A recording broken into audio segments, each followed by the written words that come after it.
Ketika film dimulai, kita pun langsung diarahkan kepada pemandangan penuh pasir yang berada di sekitar pedalaman Amerika, di mana terdapat dua orang kekasih bernama Sarah dan Michael yang sedang menuju ke rumah ayah dari Sarah. Waktu pun menunjukkan pukul 4:01 dan semua nampak normal-normal aja serta tidak ada sesuatu yang janggal sama sekali. Namun di posisi itu, Sarah bersama Michael tidak mendapat sinyal di ponsel mereka dikarenakan lokasi yang sangat terpencil. Sampai suatu ketika, nggak ada angin, nggak ada hujan, secara tiba-tiba mobil mereka seperti menabrak sesuatu. Awalnya Michael mengira bahwa ia baru saja menabrak hewan atau sejenisnya yang sedang menyeberang. I said there's nothing. Tapi aneh, setelah diperiksa ke kolong mobil, ia tidak menemukan apapun sama sekali.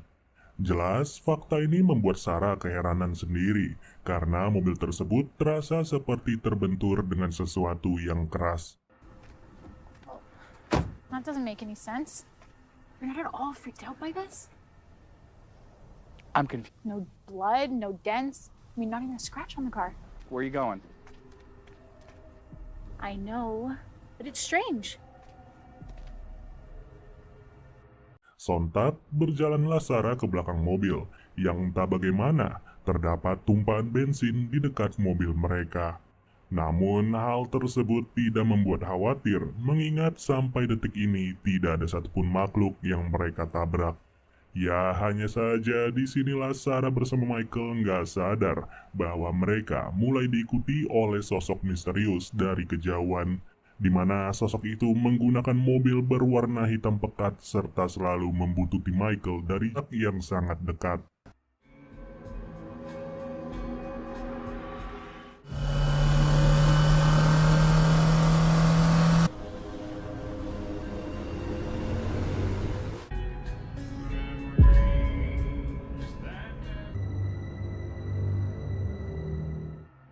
Pada awalnya sih, si Michael mengira bahwa orang itu adalah anak muda biasa yang hobi ugal-ugalan. Sarah pun turut beranggapan jikalau mobil tersebut hanya berbuat rese untuk mengajak balapan. Namun beruntung, tak jauh dari posisi itu terdapat rest area yang bisa mereka gunakan untuk menepi. Di mana saat itu juga si penguntit tidak lagi berminat untuk membuntuti mereka. Dan di fase inilah Sarah bersama Michael langsung berdebat keras, dikarenakan si Michael udah overthinking jikalau orang tadi adalah pembunuh berantai. Play Tokyo Drift with that guy? We were being followed. Any particular reason you decided to... Lalu, mampirlah mereka ke kedai kecil yang terletak di tempat anta berantai ini. Saat dimasuki, kedai ini benar-benar sepi, selayaknya rumah makan setan. Di dalamnya pun hanya terdapat beberapa orang pelanggan yang terlihat lesu serta lemas. Tidak diketahui kenapa mimik wajah mereka seperti itu, tapi yang jelas Michael beserta Sarah langsung disambut oleh seorang pelayan. Belum apa-apa, si pelayan pun berkata bahwa ia sangat bersyukur bisa melayani orang yang humble seperti mereka. Karena baginya sendiri, berada di kedai ini tidaklah seru sama sekali. Alhasil, Michael bersama Sarah pun langsung merasa tersanjung, di mana sebagai hadiahnya mereka mendapat 2 buah koin yang bisa digunakan untuk memutar lagu favorit di kedai tersebut. Dan sontak saja, rumah makan yang tadinya terasa sepi, kini terasa jauh lebih ceria dan juga positif. Namun di luar sana, si penguntit masih saja menanti keberadaan mereka berdua. Ia terlihat menunggu dengan sabar selagi sepasang kekasih tersebut masih menikmati momen keseruan mereka di dalam kedai itu. What? It's your song.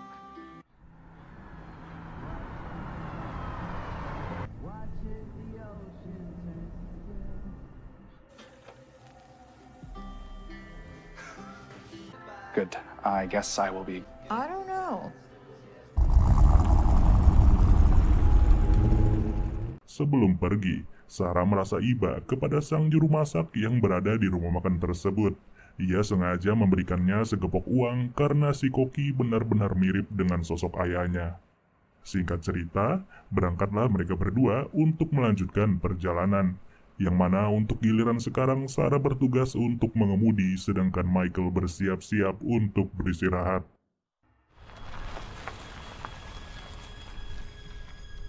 It's all right. He'll understand. We should use that ancient payphone to call your dad. Really?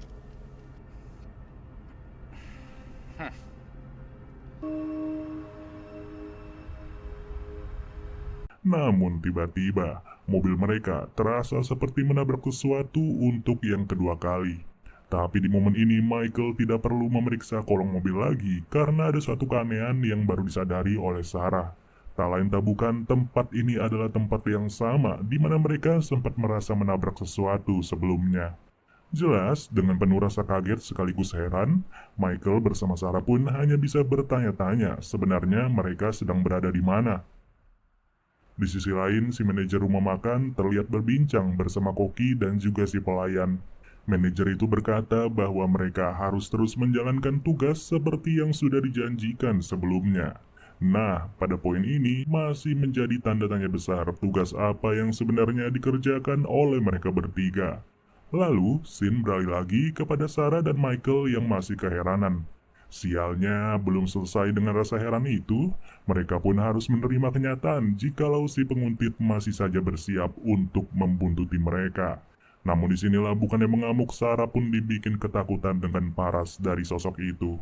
Alhasil pelarian langsung dilanjutkan. Si penguntit terus mengikuti dari belakang tanpa diketahui maunya apa.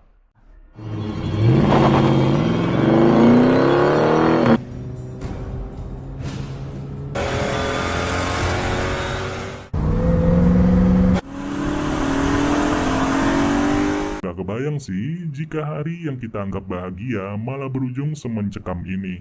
Terlebih bensin di mobil mereka udah benar-benar sekarat dan kalau kayak gini gak ada pilihan lain selain mencari keberadaan kedai sebelumnya.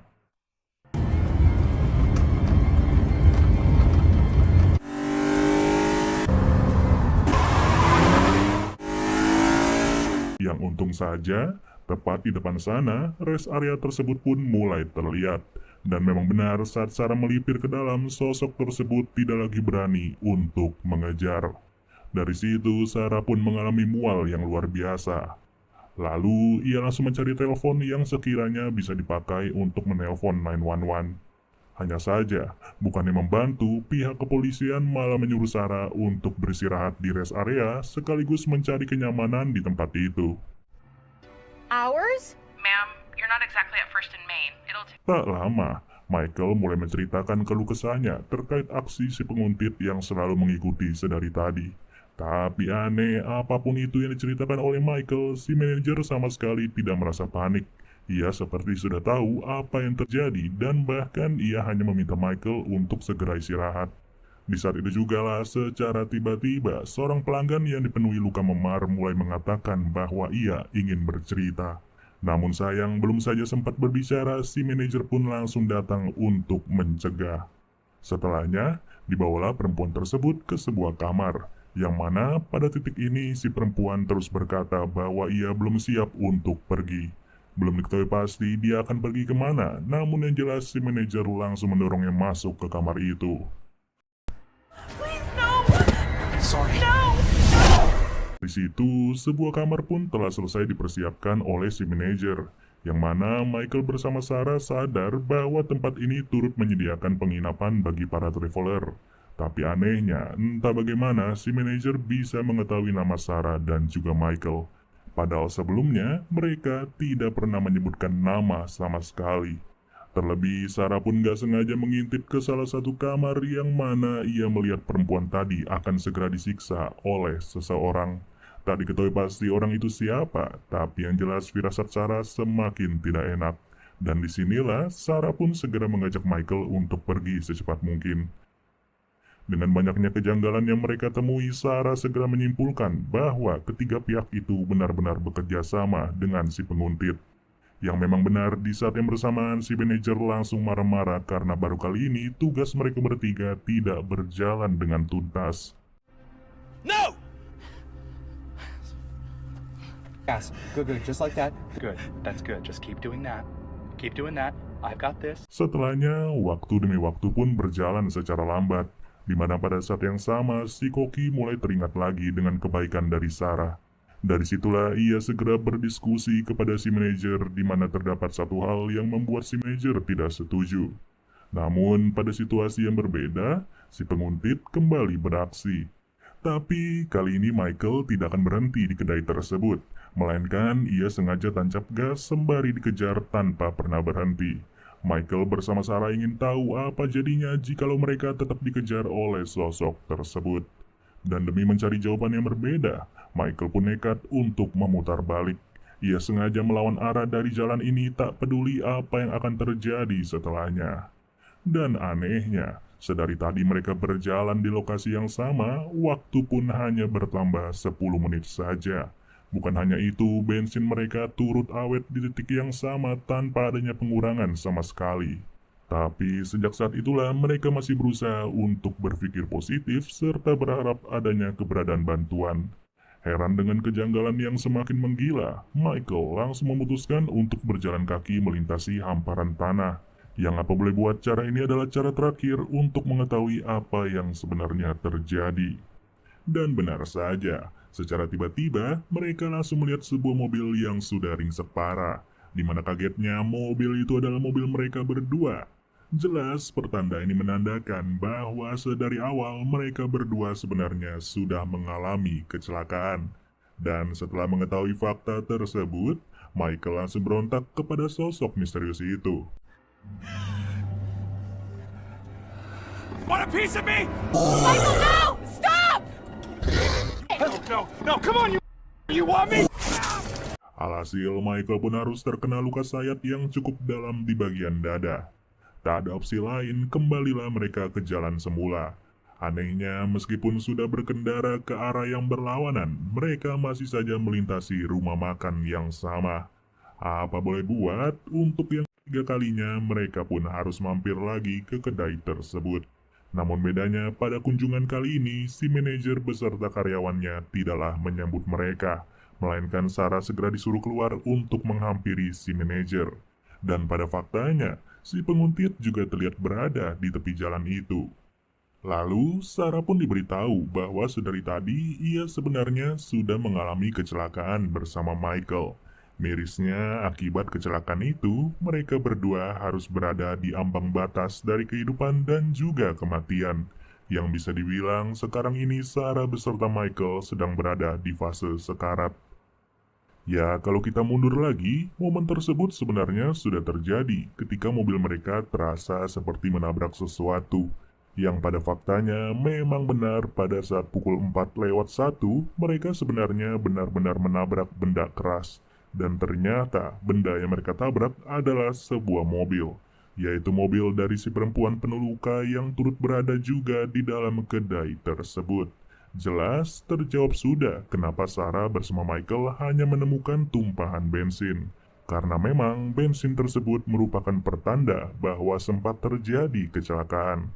Nah, usut punya usut, rest area yang mereka hampiri ini bukanlah sekedar rest area, melainkan tempat ini adalah tempat kenyamanan terakhir bagi orang-orang yang sudah berada di ambang kematian. Kenapa tempat kenyamanan terakhir? Ya, karena di tempat inilah mereka mendapati pelayanan terbaik sebelum benar-benar meninggal. Tak heran jikalau sedari awal orang-orang yang berkunjung menunjukkan wajah lesu serta lemas, karena memang sehabis mendapatkan pelayanan itu, mereka semua akan dibiarkan istirahat di dalam kamar penginapan. Dan kamar penginapan tersebut akan menjadi tempat istirahat permanen sekaligus tempat penyiksaan bagi orang-orang itu. Persis seperti apa yang sempat dilihat oleh Sarah sebelumnya. Lalu, untuk fakta tambahan, diceritakan juga bahwa kedai ini sebenarnya baru saja terbakar 1 hari yang lalu, di mana akibat kebakaran tersebut, si manajer, si pelayan, dan juga si koki harus berada di fase koma. Namun sebelum benar-benar meninggal, mereka bertiga masih diberi kesempatan untuk berbuat baik, yakni sebagai pemberi layanan sekaligus sebagai pembuka jalan bagi siapa saja yang akan meninggal. Dan oleh karenanya, tak heran jikalau si manajer turut mengetahui nama Sarah dan juga Michael. Karena sejak kematian mereka berdua, si penguntit sudah memberikan informasi terlebih dahulu. Dari apa yang dijelaskan, si penguntit itu merupakan sosok selayaknya malaikat pencabut nyawa. Tugasnya adalah untuk memastikan agar calon mendiang bisa mendapat pelayanan terakhir di tempat itu. Makanya, ia tak segan-segan untuk terus mengejar selagi orang-orang terkait masih berkeliaran di luar rest area. Meski pada faktanya orang-orang itu sendiri tidak akan pernah bisa pergi karena seluruh tempat akan terasa looping atau berulang. Ngeri banget ya, pantesan aja sambungan 911 terasa tidak berguna sama sekali. Dan ternyata sambungan 911 itu sebenarnya berasal dari si manajer yang sengaja menyamar. Kemudian, si manajer memberitahu bahwa Sarah yang sekarang sedang mengandung masih memiliki kesempatan untuk kembali tersadar. Hal itu sangat mungkin terjadi apabila terdapat satu saksi, baik itu di antara si manajer, si pelayan, maupun si koki.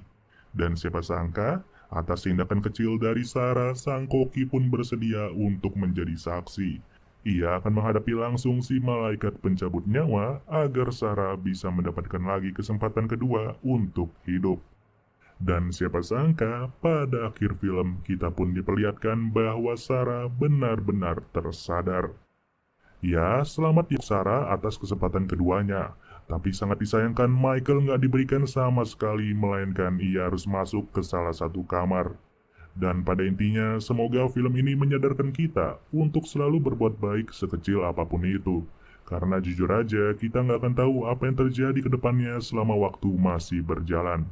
Persis seperti apa yang terjadi di film ini ketika waktu berjalan sangat lambat dan bahkan tidak berjalan sama sekali. Kalau sudah kayak begitu, tidak ada lagi kesempatan untuk berbuat baik kecuali kayak kasusnya Sarah. Ya sudah, sampai bertemu lagi di video berikutnya.